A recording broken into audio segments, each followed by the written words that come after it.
Nah.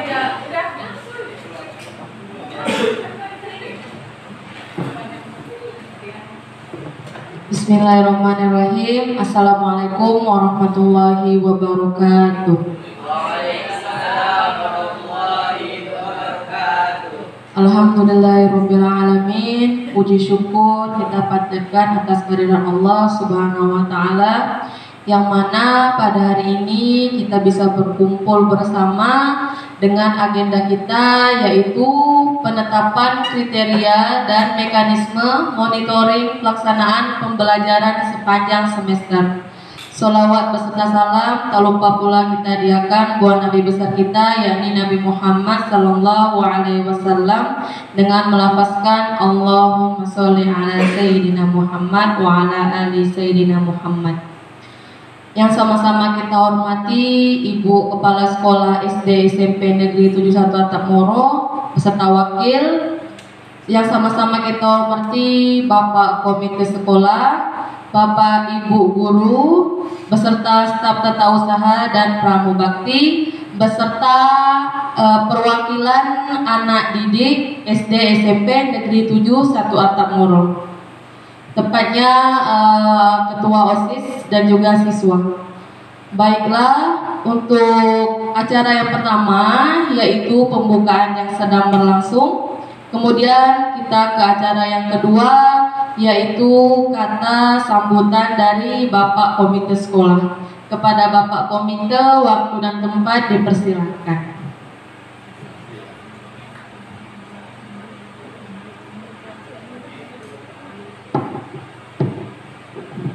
Assalamualaikum warahmatullahi wabarakatuh. Terima kasih kami ucapkan kepada Ibu Kepala Sekolah SD SMP Negeri 7 Negeri 7 1 Atap Moro yang telah mengundang saya untuk hadir pada acara yang kita laksanakan, yaitu penetapan kriteria dan mekanisme monitoring pelaksanaan pembelajaran sepanjang semester. Mudah-mudahan dengan acara yang kita laksanakan pada siang hari ini, mudah-mudahan anak didik kita menjadi anak yang sukses, anak yang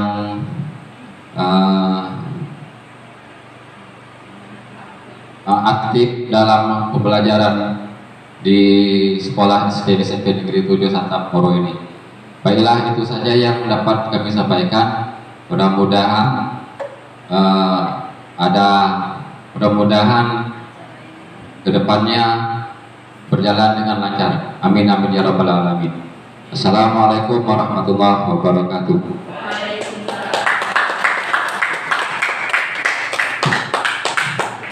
Terima kasih kami ucapkan kepada Bapak Komite atas kata sambutan. Selanjutnya yaitu kata sambutan dari Ibu Kepala Sekolah SD SMP Negeri 71 Atap Moro. Kepada Ibu, waktu dan tempat dipersilahkan. Assalamualaikum warahmatullahi wabarakatuh. Alhamdulillahirabbil alamin. Puji syukur kehadiran Allah Subhanahu wa taala. Salawat dan salam Allahumma sholli ala Sayyidina Muhammad wa ala ali Sayyidina Muhammad. Pertama, saya mengucapkan terima kasih yang sebesar-besarnya kepada Bapak Komite kita yang sudi Pak meluangkan waktunya walaupun sudah siang gitu Pak. Mendadak soalnya Pak kami mengundang. Terima kasih karena Bapak sudah bersedia hadir di acara ini. Kemudian terima kasih juga kepada anak-anak ibu ya, walaupun sudah jadwalnya pulang sekolah, tapi tetap bersedia di sini hadir dalam rangka sosialisasi ya, penetapan kriteria dan mekanisme monitoring pelaksanaan pembelajaran. Jadi nanti kalian bisa melihat apa sih mekanismenya proses pembelajaran di sekolah ini, guru-gurunya harus seperti apa, seperti itu ya nak ya. Jadi nanti bisa disampaikan ke kawan-kawan seperti itu. Yang Ibu hormati Wakil Kepala Sekolah, yang terhormat juga Bapak dan Ibu guru semuanya, yang menjadi tonggak, menjadi tiang ya berdirinya sekolah kita ini ya. Tanpa Bapak Ibu semua, maka proses pembelajaran ini memang tidak akan berjalan dengan baik ya. Keberadaan Bapak Ibu sangat berarti di sekolah ini, karena tanpa satu orang guru, umpamanya tanpa ada guru bahasa Indonesia atau ada guru matematika, itu agak sulit kepala sekolah untuk mengatur fungsi tugasnya sesuai dengan tupoksinya gitu. Jadi alhamdulillah kita di sini luar biasa, kita banyak, dan ke depan harapannya ya Pak ya, kami bisa eksis lah, bisa sesuai dengan peraturan yang ditetapkan dalam rangka mengayomi anak didik kita, sehingga serta mengantarkan mereka ke depan pintu gerbang lah. Gerbang apa ya? Bahasa kesuksesan ya. Baik, itu saja mungkin untuk di awal ini sebagai pembuka. Harapan Ibu nanti Bapak Ibu guru bisa melihat apa sih kriteria dan mekanisme monitoring yang akan Ibu lakukan. Karena yang akan Ibu monitoring itu nanti kan Bapak Ibu. Nah, ini adalah peran Ibu sebagai kepala sekolah, yang akan Ibu monitoring adalah Bapak Ibu semua. Mungkin itu saja. Terima kasih. Assalamualaikum warahmatullahi wabarakatuh.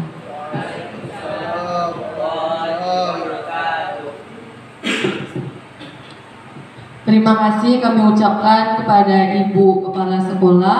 Selanjutnya yaitu penyampaian materi berkaitan dengan topik kita hari ini, yaitu penetapan kriteria dan mekanisme monitoring pelaksanaan pembelajaran sepanjang semester oleh Ibu Kepala Sekolah. Pada Ibu dipersilahkan. Baik Pak ya, izin untuk menyampaikan kepada guru-guru Pak ya, terkait mekanisme monitoring nanti. Baik Bapak Ibu, Assalamualaikum warahmatullahi wabarakatuh.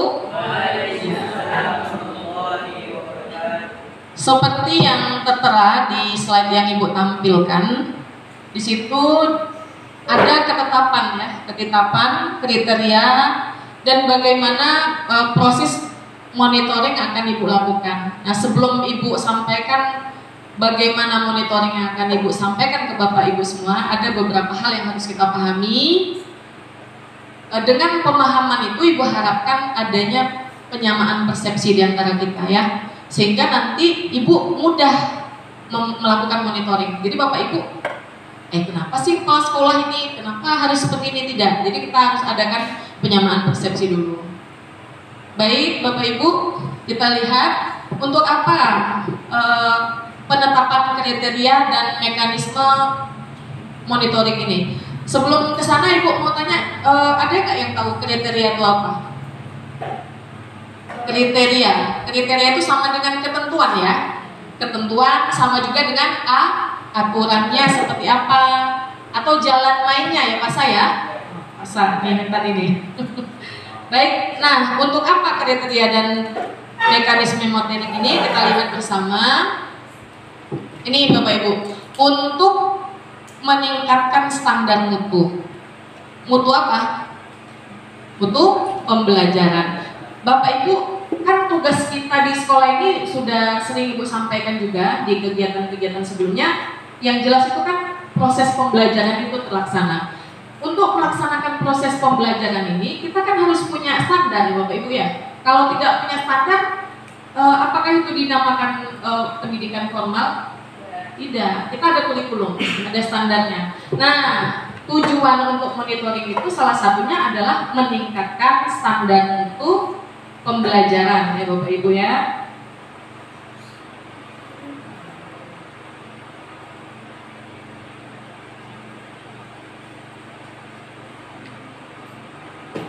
Baik, sebentar Bapak Ibu ya.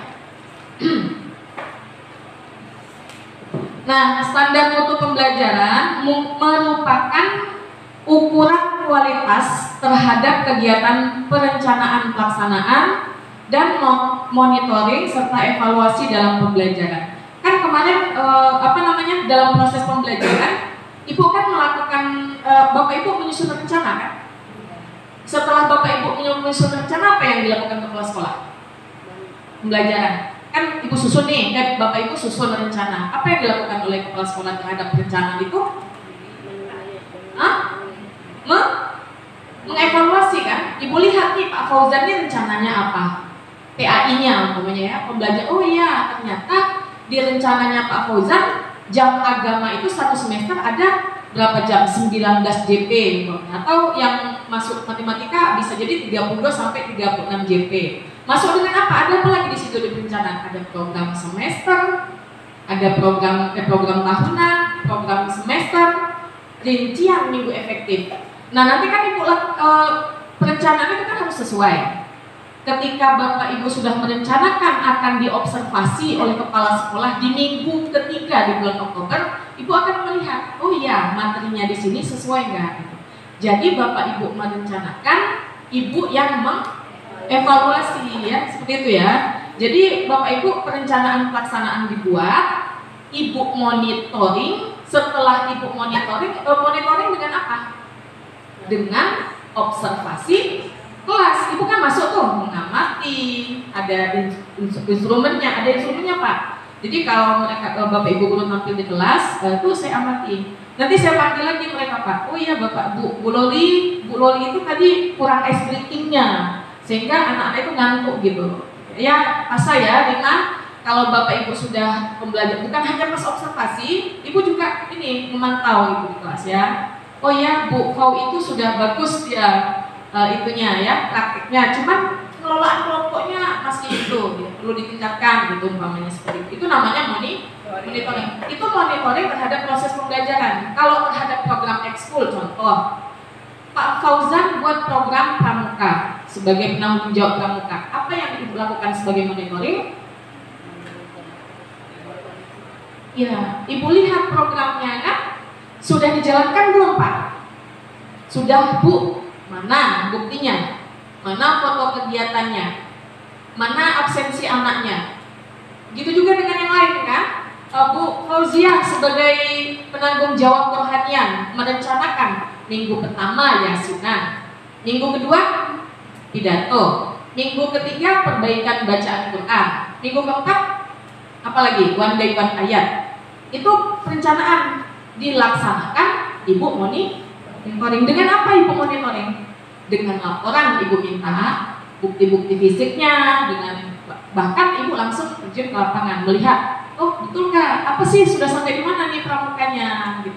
Jalan nggak nih one day one ayatnya? Jadi ibu masuk bersama di kelas, jadi sambil memonitoring.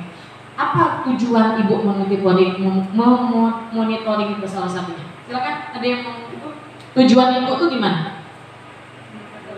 Iya, dengan ibu memonitoring, bapak ibu bersungguh-sungguh ya, takut dong. Kita udah ada kriterianya, kalau seandainya nggak dilangsungkan, ya tentu kepala sekolah kan akan memberikan pembinaan maupun teguran, bukan teguran ya, melakukan pembinaan lah ya, seperti itu. Bisa dipahami bapak ibu ya. Sehingga setelah ada perencanaan, ibu monitoring, ada evaluasi. Ketika ada evaluasi, ada tindak lanjut, dari itulah kita bisa melakukan proses-proses perbaikan. Bisa ya Bapak Ibu ya? Seperti itu Pak, seperti itu kami di sekolah ya. Nah tujuannya, tujuan penyusunan pedoman proses pembelajaran. Yang pertama, pedoman bagi guru dalam merencanakan dan melaksanakan ya. Jadi penting perencanaan itu ini, pedoman bagi Bapak Ibu, juga pedoman bagi kepala sekolah. Mungkin nggak ibu monitoring bapak ibu guru kalau nggak ada perencanaan yang terlihat, nggak kan? Pak Fauzan di dalam rencananya pramuka itu satu semester 12 kali, tapi kok di lapangannya hanya 4 kali. Dari mana bisa ibu melihat 4 kali dengan 16 kali? Itu dengan perencanaan dia, perencanaan yang telah dilakukan Pak Fauzan dengan hasil ya.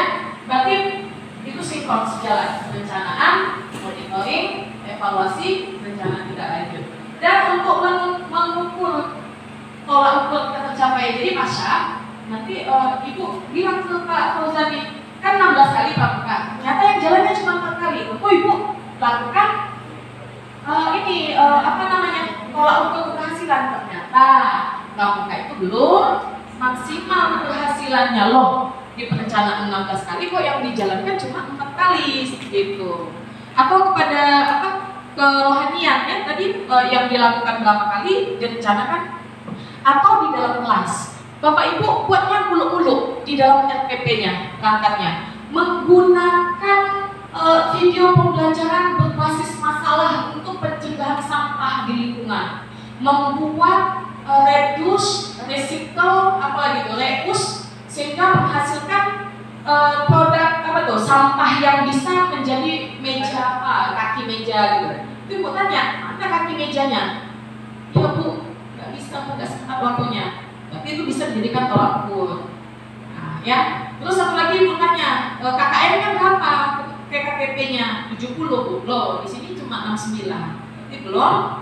Nah, jadi itu tujuannya Bapak Ibu ya, tolak ukur keberhasilan. Jadi ini bukan hanya untuk kepala sekolah, untuk Bapak Ibu guru juga bisa mengukur udah bagus nggak aku nih gitu ya.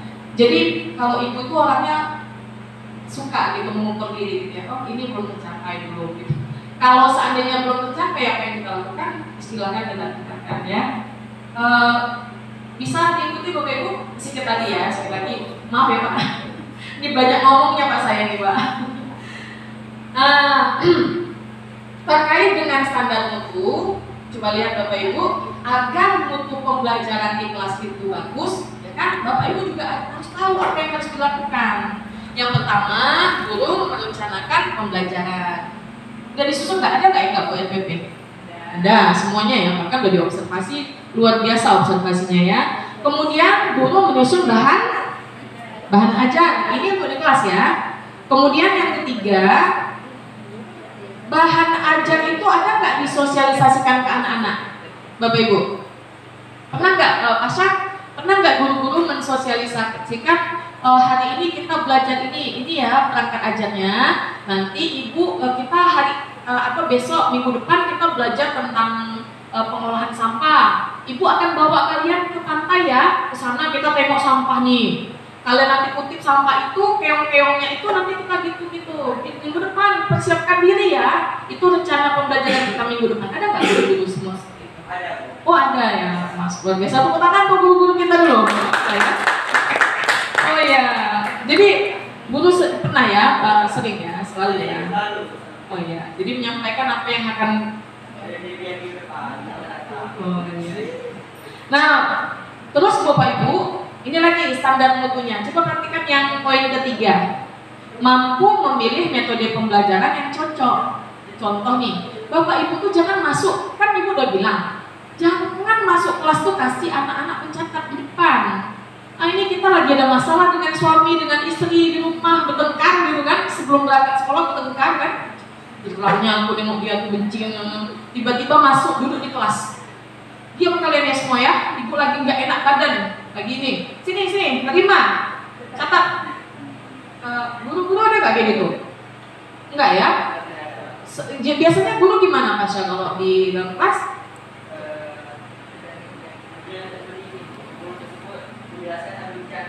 Oh, mencatat juga? Ada nggak dikasih tayangan-tayangan video, kemudian pembelajaran ke lingkungan gitu? Yang asik gitu, asik atau ini ya, penonton ya, gurunya entah kemana gitu, siswanya entah di mana gitu, ada nggak? Oh luar biasa Bapak Ibu ya, berarti alhamdulillah ya banyak ya, tepuk tangan dulu tuh. Oh ya, jadi Bapak Ibu ini nih yang ketiga ya, guru mampu memilih metode.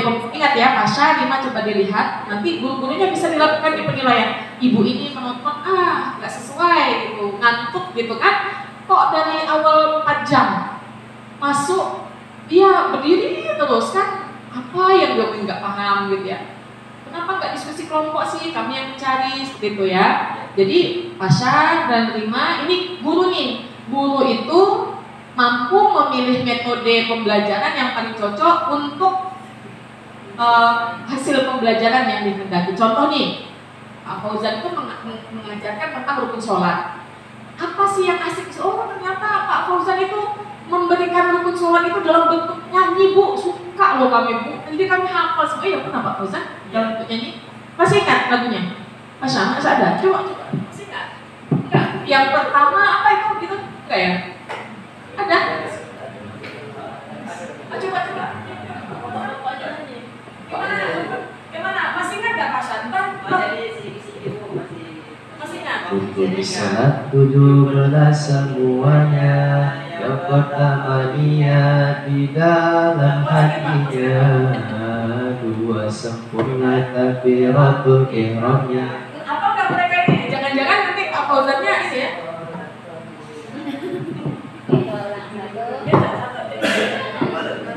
Ya, ulang boleh. Rukun salat 17 semuanya.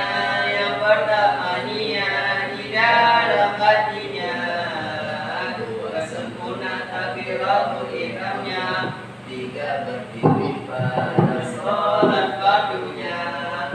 Keempat harus membaca Fatihahnya dengan tertib sesuai hukum tajwidnya. Dengan ruku yang sempurna. Enam tumaknina di dalam rukunya. 7 bangun ruku tidak namanya. 8 tumaknina di i'tidalnya. 9 sujud lakukan 2 kali. 10 tumaknina di sujudnya. 11 duduk antara 2 sujud. 12 tumaknina di duduknya. Yang ke-13 14 duduk tahiyat akhirnya. 15 membaca salawat salam atas Nabi sallallahu alaihi wasallam.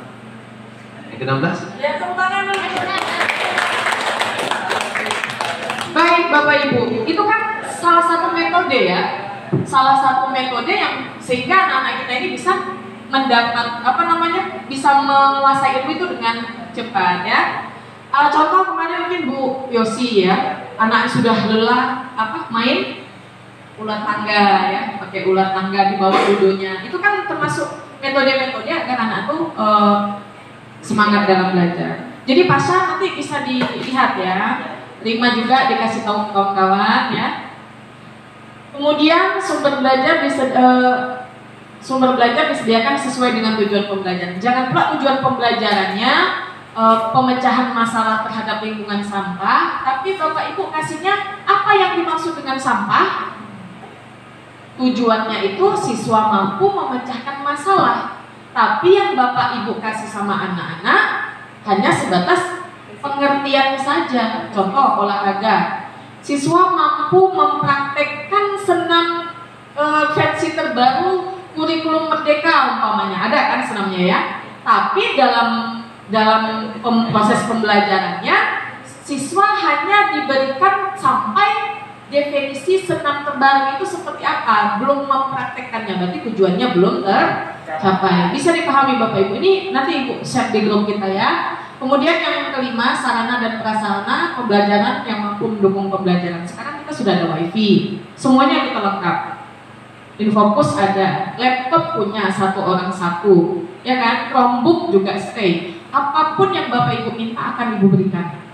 Mau minta apa? Selagi sekolah bisa menyediakan. Tetapi alangkah bagusnya Bapak Ibu semua mempunyai ide-ide kreatif sendiri.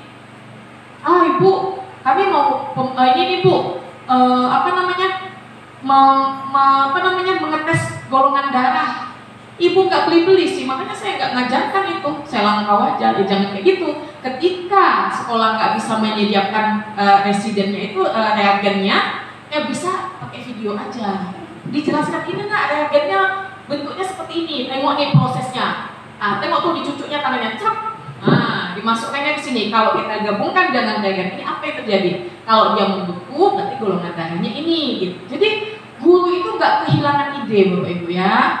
Jadi bisa mencari alternatif lain. Tapi Pak, guru-guru di sini semuanya kreatif, alhamdulillah, insya Allah ya Pak. Makanya kalau seandainya bisa nanti saya mau ngasih nilai mereka tuh A semua, semua di atas ekspektasi gitu Pak ya. Iya Bapak Ibu ya. Tepuk tangan lah dulu untuk kita semua ya. Baik, Mungkin sedikit lagi Pak, saya minta waktu sekali lagi Pak ya. Coba lihat Bapak Ibu. Nah, tadi kan dalam proses pembelajaran. Nah, ini dalam rangka juga yang pertama ini coba kita lihat, guru harus disiplin dalam melaksanakan pembelajaran di kelas. Jangan sampai Ibu nggak mau ya, nanti Ibu monitoring. Nggak ada disiplinnya Bapak Ibu.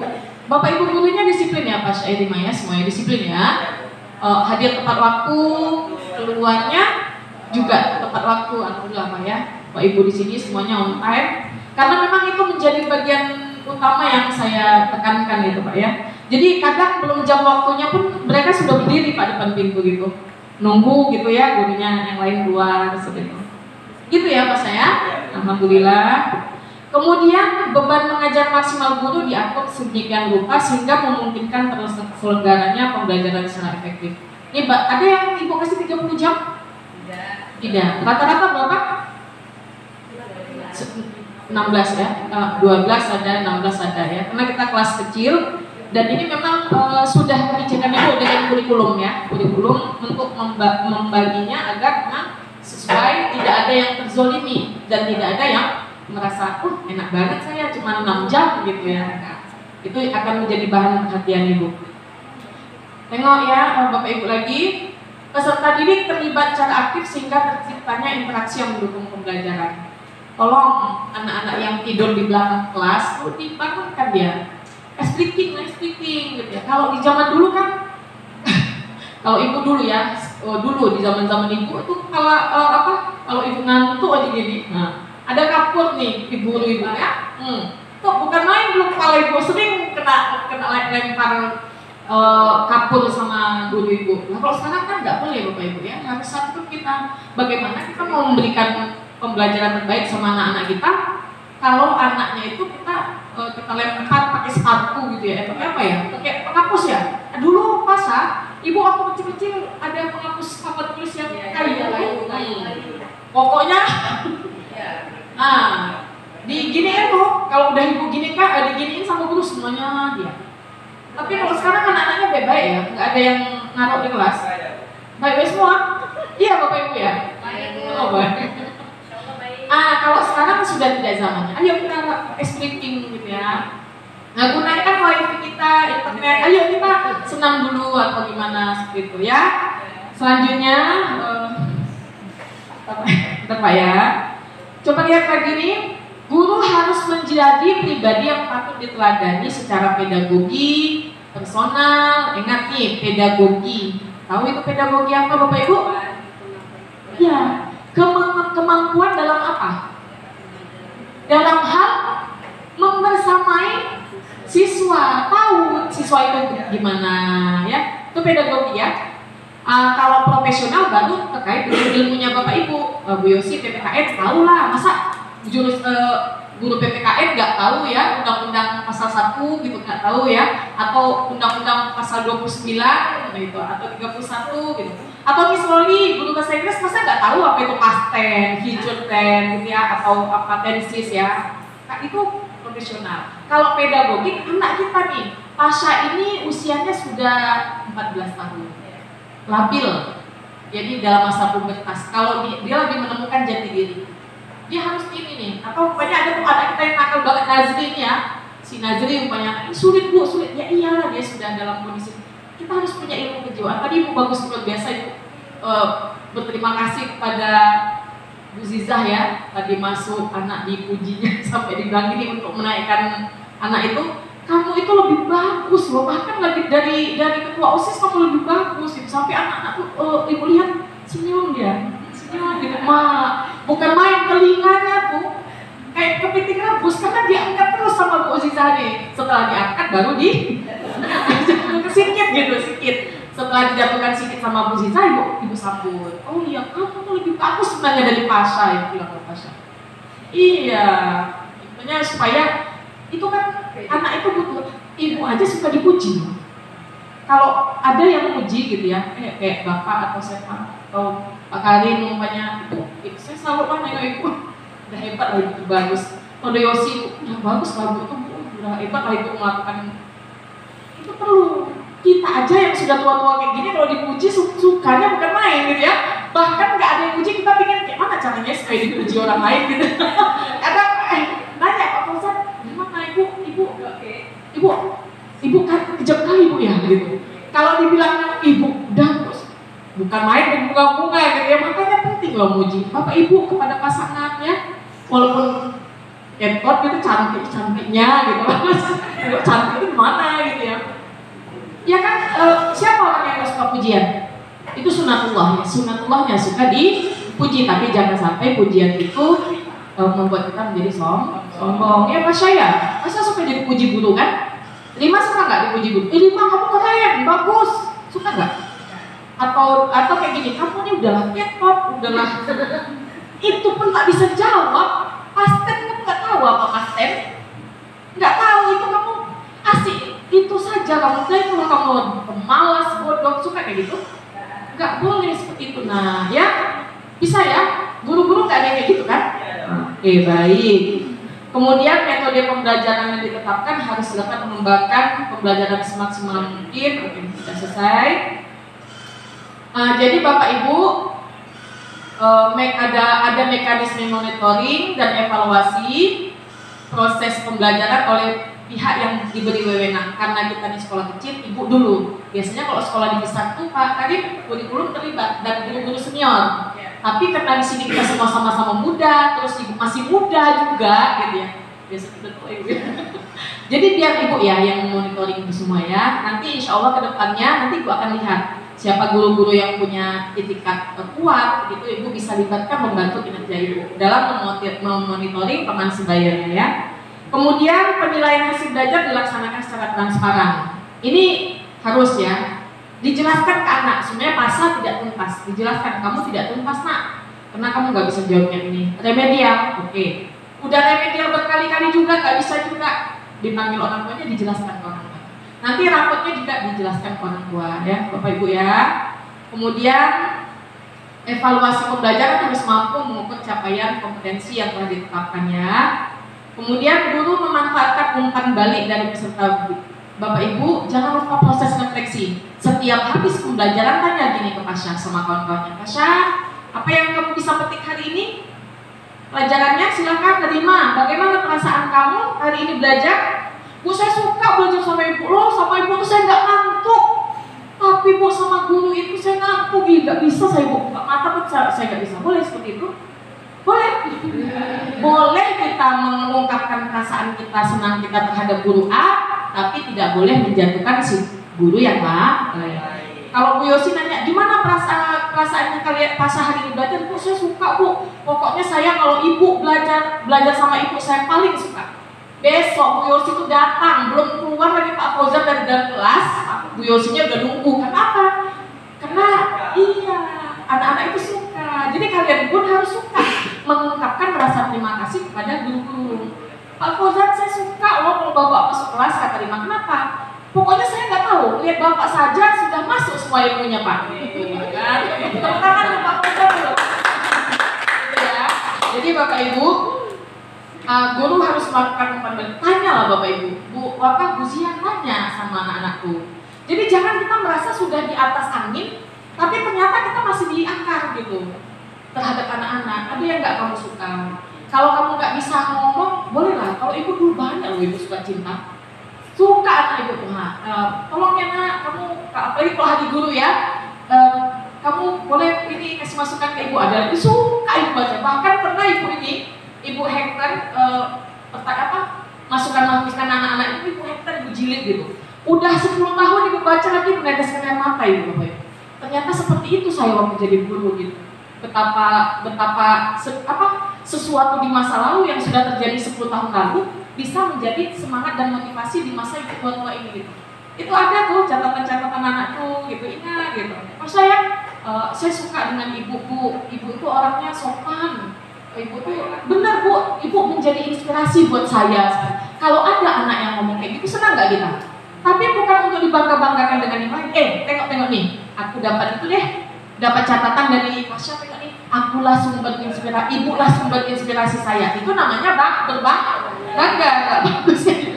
Biar itu menjadi rahasia kita dengan murid yang bersangkutan. Bahkan di masa lalu tuh ada juga loh yang yang apa namanya, Bu, saya kok nggak tahu lah perasaan hati saya terhadap ibu gimana. Saya suka ada yang Bu, saya merasa nyaman kalau saya tuh ini ya komunikasi sama ibu gitu. Bahagia nggak kalau 10 tahun kemudian kita baca itu lagi? Itu jadi muda 10 tahun kita, ya. Oke, maaf Pak ya, sedikit lagi Pak. Tadi nomor udah lewat Pak, di menit sedikit lagi Pak ya. Dan pembelajaran itu dievaluasi setiap semester. Baik Bapak Ibu, itulah mekanisme dan monitoring dari kepala sekolah terhadap Bapak Ibu. Insya Allah setelah hari ini Ibu akan meningkatkan lagi kinerja Ibu, dan Bapak Ibu semua pun semakinlah kita meningkatkan tekad yang baik. Apalagi semua di sini sudah berprofesi sebagai ini ya. Selamat pada Bu Ziza, Bu Yosi ya, yang sudah bersertifikasi, sudah banyak nih. Nanti nyusul Bu Fauzia, Bu Dahlia, insya Allah dalam waktu dekat ya. Nanti Bu Fau jam 2 ya. Nanti dipakai aja itu, engine-nya dimatikan sendiri ya. Nanti Pak Jair, Pak Fauzan udah pulang ya, menjadi udah pulang ya. Baik Bapak Ibu, terima kasih Pak, terima kasih banyak Pak sudah hadirnya. Mohon maaf Pak ya, udah jam siang pasti sangat mengganggu kerja Bapak. Juga terima kasih anak-anak Ibu Pasha 5. Terima kasih Bapak Ibu semua. Ibu akhiri dengan Ibu kembalikan ke moderator ya. Dari Ibu mohon maaf atas segala kesalahan, atas setiap kata-kata yang mungkin tidak pada tempatnya dan menyakiti hati Bapak Ibu ya. Mohon dimaafkan ya. Assalamualaikum warahmatullahi wabarakatuh. Terima kasih kepada Ibu Kepala Sekolah atas penyampaian materi yang sangat luar biasa. Baiklah Bapak Ibu, telah sampailah kita kepada penghujung agenda kita hari ini. Saya selaku pembawa acara memohon maaf jika ada kesalahan. Saya akhiri dengan wabillahi taufiq wa hidayah. Assalamualaikum warahmatullahi wabarakatuh.